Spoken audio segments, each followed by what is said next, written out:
जय श्री राम, जय बजरंगबली। सनातन धर्म में हर परंपरा के पीछे कोई ना कोई गहरा रहस्य और आस्था छिपी होती है। हमारे जीवन में विवाह एक बहुत पवित्र संस्कार माना जाता है। शादी के बाद पति पत्नी एक नए जीवन की शुरुआत करते हैं और इस नए जीवन की शुरुआत भगवान के आशीर्वाद से करना बहुत शुभ माना जाता है। लेकिन आपने कई बार सुना होगा कि शादी के तुरंत बाद नवविवाहित जोड़े को पहले हनुमान जी के मंदिर में धोक नहीं लगाई जाती है। कई लोग इस परंपरा को मानते हैं तो कई लोग इसके पीछे का कारण नहीं जानते। आज की इस वीडियो में हम विस्तार से जानेंगे कि आखिर यह मान्यता क्यों बनी, इसके पीछे क्या धार्मिक कारण बताए जाते हैं और क्या वास्तव में ऐसा करना जरूरी है। तो आइए शुरू करते हैं इस सुंदर और ज्ञानवर्धक कथा को। हनुमान जी भगवान शिव के 11वें रुद्र अवतार माने जाते हैं। वे शक्ति, भक्ति, सेवा और त्याग के प्रतीक हैं। धार्मिक ग्रंथों के अनुसार हनुमान जी आजीवन ब्रह्मचारी रहे।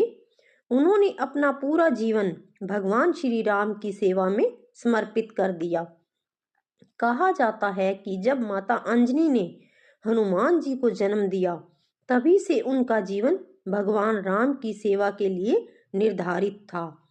हनुमान जी ने कभी विवाह नहीं किया और अपने मन, वचन और कर्म से ब्रह्मचर्य का पालन किया, इसलिए उन्हें ब्रह्मचारी देवता कहा जाता है। सनातन धर्म में 4 आश्रम बताए गए हैं: ब्रह्मचार्य आश्रम, गृहस्थ आश्रम, वानप्रस्थ आश्रम, संन्यास आश्रम। विवाह के बाद व्यक्ति गृहस्थ आश्रम में प्रवेश करता है। यह आश्रम सबसे महत्वपूर्ण माना जाता है क्योंकि इसी से समाज और परिवार का निर्माण होता है। गृहस्थ जीवन में पति पत्नी का संबंध प्रेम, विश्वास और जिम्मेदारी पर आधारित होता है। शादी के बाद कई जगहों पर नवविवाहित जोड़े को पहले इन देवताओं के दर्शन कराए जाते हैं: भगवान शिव और माता पार्वती, भगवान विष्णु और माता लक्ष्मी, राधा कृष्ण। इन देवताओं को आदर्श दाम्पत्य जीवन का प्रतीक माना जाता है। इसलिए परंपरा बनी कि शादी के बाद पहले इनका आशीर्वाद लिया जाए। पुराने समय में संत और विद्वान लोगों ने यह मान्यता बनाई कि नवविवाहित जोड़े को पहले गृहस्थ जीवन के देवताओं का आशीर्वाद लेना चाहिए। चूंकि हनुमान जी ब्रह्मचारी हैं, इसलिए लोगों ने माना कि शादी के तुरंत बाद पहले उनके मंदिर में जाना उचित नहीं है। लेकिन यह केवल लोक परंपरा है, शास्त्रों में इसका स्पष्ट उल्लेख नहीं मिलता। यह बहुत बड़ा भ्रम है कि अगर शादीशुदा जोड़ा पहले हनुमान जी के मंदिर चला जाए तो हनुमान जी नाराज हो जाते हैं। हनुमान जी तो भक्तों के संकट हरने वाले देवता हैं। वे अपने भक्तों से प्रेम करते हैं और सभी को आशीर्वाद देते हैं। रामायण में भी बताया गया है कि हनुमान जी का हृदय करुणा और भक्ति से भरा हुआ है। एक बार एक नवविवाहित जोड़ा विवाह के बाद सीधे हनुमान जी के मंदिर चला गया। उन्हें इस परंपरा के बारे में पता नहीं था। उन्होंने पूरे श्रद्धा भाव से हनुमान जी की पूजा की और आशीर्वाद मांगा। कहा जाता है कि उनके जीवन में बहुत सुख और शांति आई। इससे यह बात साबित होती है कि भगवान केवल भक्त की श्रद्धा देखते हैं, नियम नहीं। सनातन धर्म हमें यह सिखाता है कि भगवान तक पहुंचने का रास्ता भक्ति और प्रेम है, डर नहीं।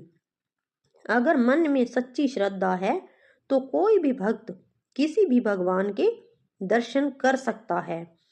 हनुमान जी की कृपा से क्या मिलता है? हनुमान जी की पूजा से संकट दूर होते हैं, भय समाप्त होता है, घर में सुख शांति आती है, दाम्पत्य जीवन में मजबूती आती है, नकारात्मक शक्तियों से रक्षा मिलती है। आज के समय में क्या करें? आज के समय में यह पूरी तरह व्यक्ति की आस्था पर निर्भर करता है। अगर परिवार की परंपरा है तो उसका सम्मान करना चाहिए, लेकिन अगर कोई सीधे हनुमान जी के दर्शन करता है तो उसमें कोई दोष नहीं माना जाता है। भगवान किसी नियम या परंपरा में बंधे नहीं होते हैं, केवल अपने भक्त की सच्ची श्रद्धा देखते हैं। इसलिए चाहे आप किसी भी भगवान के दर्शन करें, मन में विश्वास और प्रेम होना सबसे जरूरी है। हनुमान जी सदैव अपने भक्तों की रक्षा करते हैं और उनके जीवन से हर संकट दूर करते हैं।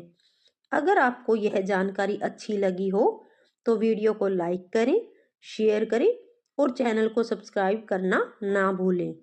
जय श्री राम, जय बजरंगबली।